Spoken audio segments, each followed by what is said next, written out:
आज आसी पहुँचलु जगतसिंहपुर जिला अंतर्गत बईशाली ग्राम रक्तदान हो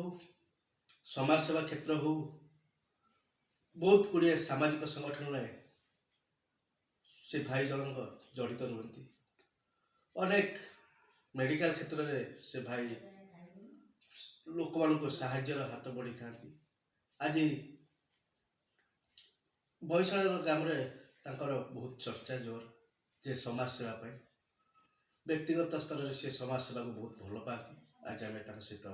परिचय हवा वन टू वन कार्यक्रम आम सहित अतिथि हुई बस से भाई आर परिचय नवा। आज्ञा नमस्कार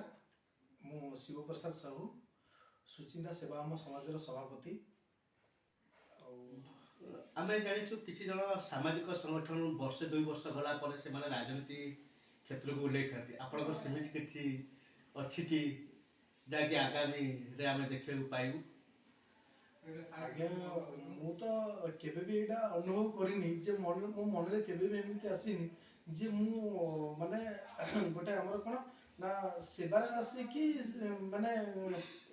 जे राजनीति विषय रे बसिया में ये सब जिंस मोर फॉरेन कारण मु एति जानि सेवा मो परिचय जे राजनीतिक ठारू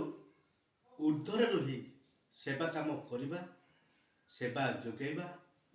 ही ताकर मूल लक्ष्य आ उद्देश्य। धन्यवाद शिव प्रसाद भाई आपण एभली काम करूचंती जहाँकि युवपीढ़ी आदर्श निश्चित आप साजिबे यह आमर विश्वास आउ जगन्नाथ पाखे आमर प्रार्थना एमती आगू जातु। शिव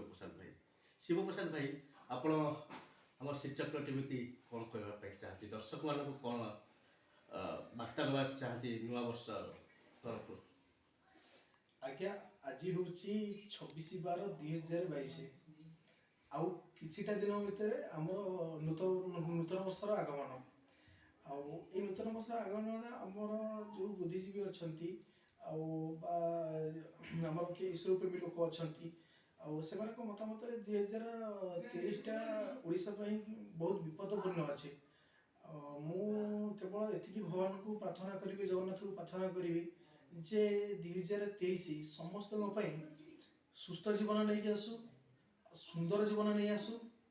आमको आम ओडिशा विपद मुक्त हो आम समस्त जमी आम समस्त गोटे डोरी बंधा होचे से समस्त प्रति स्नेह सदाभाव रहो। जय जगन्नाथ मु शिक्षक टीवी की धन्यवाद जनाऊँगी जे से आज माने व्यक्तिगत हिसाब से आसिक मत भेटिकी मो परिचय माने नापी एत बाट नहीं आसी गौतम बाबू को बहुत बहुत धन्यवाद देवी जे भाई गोटे छोट संगठन प्रति एत आग्रह माने देखिकी जे मत बहुत खुशी लगिला जे आगामी दिन में भी हो गौतम बाबू जमी भी असुविधा हो जदि भी किसी भी आम सहयोग चाहूथे तो आपड़ निश्चित कहींपारे आपको निश्चित सहयोग प्रदान करी यहाँ मोर आशा और आकांक्षा आमर संगठन माने निश्चित भाव में आपको परिचय जानी पाइले आम ए बुझा सांगठनिक कार्यक्रम केमी चलुची से कौ संगठन में काम कर संगठन केबेठारु आरंभ करते आज संगठन केते दूर में पहुँची भाई आप संगठन विषय। आज्ञा व्यक्तिगत हिसाब से कह गले ये जो संगठन आमर ये संगठन बर्तमान 90 जन पाखापाखि पिला पार्टिसिपेट कर बहुत से भी अवदान संगठन प्रति अच्छी जहाँ बहुत खुशी लगे कहीं से बहुत छोट पिला हेले भी भितर एत सामाजिक माने कार्य माने जागृत सृष्टि हुए जेकोसी मुहूर्त से फोन टे कले जे बाबुनी जाइए जगार ब्लडटा दे आस से माने कुंठाबोध परिचय करती से तत्काल जाकि ब्लडटा माने मेडिकल सहयोग करके आसती जेकोसी पेसेंट हुआ। भाई संगठन केबेठार आरंभ होइतिला से विषय कहिबे। आज्ञा प्राय आज को प्राय 9 वर्ष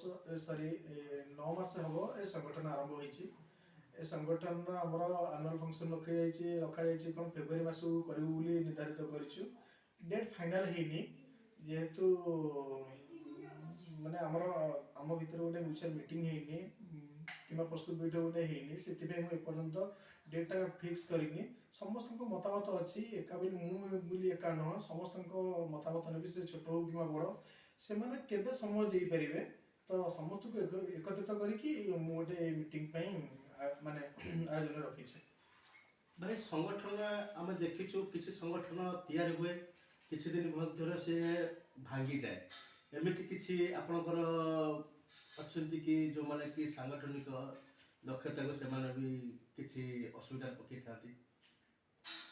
ଆଜ୍ଞା ସତ କଥା କହିବାକୁ ଗଲେ ମାନେ ଏମିତି ତ ଆମର ଓଡ଼ିଆ ହିନ୍ଦୁ ଶାସ୍ତ୍ର କହିଛି ଯେ ଲୋକ ସବୁବେଳେ ଫଳିବା ଗଛକୁ ଟେକା ପକାନ୍ତି, ଆଉ ଯୋଉ ଗଛରେ ଫଳ ନାହିଁ ତାକୁ ବି କ'ଣ ପାଇଁ ଟେକା ପକେଇବେ। ତ ଆମ ଅନୁଷ୍ଠାନର କାର୍ଯ୍ୟ ଦେଖିକି ପ୍ରାୟ ମୁଁ କହିବିନି ଲୋକଙ୍କ ମନରେ ହିଂସା ଜାଗ୍ରତ ହଉଛି, କିନ୍ତୁ ସେମାନଙ୍କ ମନ ଭିତରେ କିଛିଟା ଗୋଟେ କିନ୍ତୁ ରହିଯାଉଛି ଯେ ନାଇଁ ଏ ସଂଗଠନ ଏତେ ପଛରେ ରହିକି ମାନେ ଏତେ ଫାଷ୍ଟଲି କେମିତି କ'ଣ କାମ କରିପାରୁଛି। କିନ୍ତୁ ମୁଁ ସେମାନଙ୍କୁ ବି କହୁଛି, ସେମାନେ ଯଦି ବି ଆମକୁ କୌଣସି ମାନେ ମାଧ୍ୟମରେ ସହଯୋଗ କରିବା ପାଇଁ ଯଦି କହିବେ ତ ଆମେ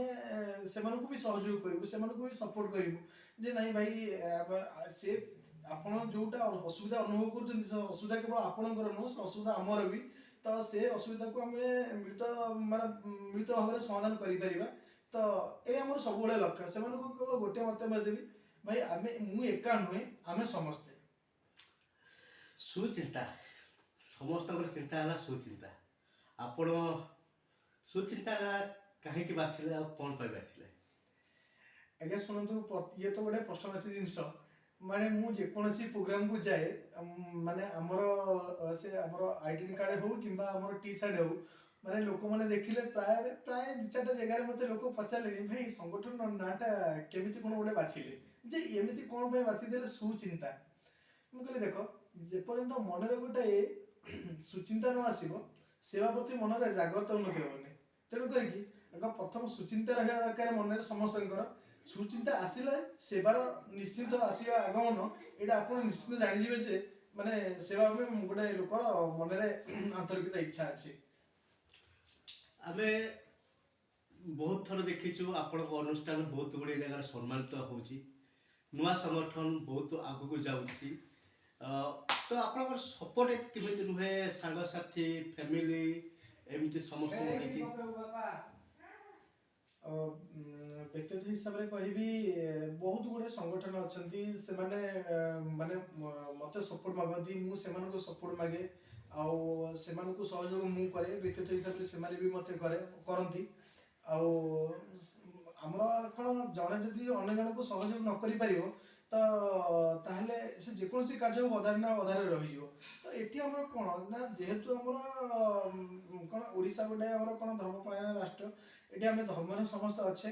ଆଉ ସମ୍ପର୍କ ହେଉଛି ଗୋଟେ ବନ୍ଧୁତ୍ୱର ସମ୍ପର୍କ ଏଭଳି ଜିନିଷ, ଯଦି